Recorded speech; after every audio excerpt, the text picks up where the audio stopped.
So, here we are then. End of an era. You know, when I first came to Gateshead Council way back in 1890, whenever it was partly to get away from my current job in the PR department at Sunderland Council. You see, apart from the fact that I was a Newcastle United supporter working in Sunderland, with all the delights and dangers that that might bring, I was responsible for, amongst other things, writing the mayor's speeches. All of them. It was one of those inherited jobs, you know, we've always done it, so... Now, the mayor of Sunderland made a lot of speeches, and most of them were very dull. Not that there's anything wrong with speech writing, it's a fine and noble thing. But the mayor tended to be invited to the same annual events year after year, the same military reunions, the same charity celebrations. And frankly, there's only so many things you can say about Boy Scouting, or the Soroptimists, whoever they might be, I was never quite sure, or the Durham Light Infantry, that you haven't already said many, many, many times before. So, I managed to get away, and speech writing fortunately became a distant memory. In 1993, I began working for Gateshead Council and for the Old Northumbria Police Authority, and I never had to write another speech again. But I've often wondered how I'd manage my own leaving speech to the office, which has always been something which everyone has done. Well, coronavirus has put the kibosh on all that. But I didn't want to leave without saying a few words, so this video seemed the most appropriate way to say them. You can switch off now if you like. If not, here goes. Public relations, indeed journalism too, is all about telling stories. It's something I think I've always been quite good at, but I've been lucky too, working for an organisation with a lot of stories to tell. The Angel of the North, the Gateshead Millennium Bridge, Baltic, Gateshead Quays, Sage. But I've been involved in lots of other cool stuff too. I was fortunate to be involved in the national campaign led by Gateshead Council to increase controls on air guns, a campaign which eventually took me to 10 Downing Street. Having lunch with our local MPs in the members' dining room at the House of Commons was an unexpected bonus. There were other national campaigns too, such as our ultimately successful campaign to introduce landlord licensing. But there's also been a few tricky stories along the way, as you'd expect. One I remember was during the foot and mouth epidemic in 2007, when I had to join the National Pig Association. Now imagine me, a vegetarian, joining an association devoted to pig farming and sausages. But I joined so I could counter the rumours being spread on a forum on their website about foot and mouth originating in Gateshead school meals. Then there's been the usual school teacher with nude photos of one of his pupils on his phone type stories, which fortunately we've mostly managed to, well, manage.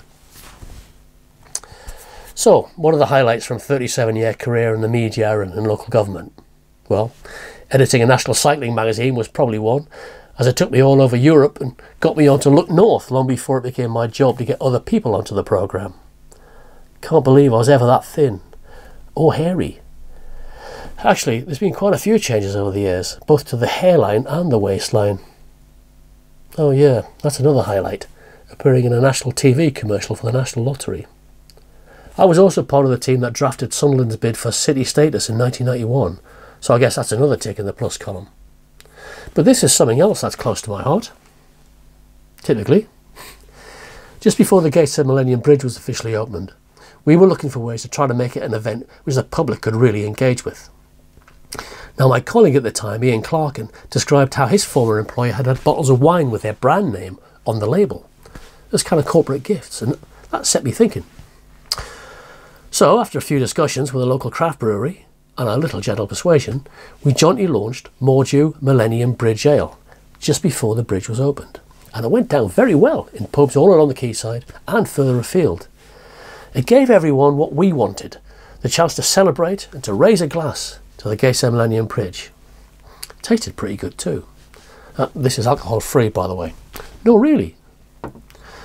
Qualifying as a commercial photographer while working full-time for Gateshead Council was another achievement I'm fairly proud of. It was hard. Night school 2 nights a week for 2 years. But I ended up with a distinction, and I reckon it was probably one of the better investments Gateshead Council made, because by paying for me to do the course, I probably saved the authority thousands in photographers' fees over the years. Another thing I'm proud to have been involved in was the reintroduction of the red kite to the Derwent Valley. Now, you probably don't know this, but I've been a keen bird watcher all of my life, so to be a member of the small team that actually brought the red kite back to the skies of Gateshead was tremendous. As were the regular outings of the Gateshead Council Curry Club. Oh yes. Coming up with the idea for a regular news email for Gateshead residents to create a stronger online presence, and perhaps bypass the rather indifferent and unreliable news offer from the Chronicle. And then working with colleagues to create Gateshead Now is also something I'm fairly proud of being involved in. And that brings me to a rather important point, because one of the things I've especially enjoyed has been the chance to work with a great team of professionals, great colleagues, and people I've been more than happy to call friends, both within the comms team and across the authority as a whole. I will miss you all. Like I said earlier, PR is all about telling stories, and I've no doubt there'll be no shortage of stories in the future. Some of them good, some of them bad. But who you tell them to and how will almost certainly change. Now, some of you will probably already know this story because I've told it a few times, but I do remember when I worked in magazine publishing, my art editor coming in from the printers one day in utter blank amazement after seeing a sheet of paper being fed into a sort of copier, sent down a telephone line to the client in the south of England, and then arriving back a few minutes later with corrections marked on it. Yes, folks, that was the first fax machine. Remember those? And that's how quickly technology changes. So, who's to say the mobile phone will still be a thing in 30 years' time? Or local newspapers? Or Facebook? And what will replace them? Well, that's for you guys to tackle. All I can say is thank you for being my friend. Thank you for being brilliant colleagues and your part in the Ian Lynn story. I don't feel like I'm retiring. I think my story is a few more shocks and plot twists to come. I'll probably be starting on my memoirs in a month or two's time. And who knows, you might be in them.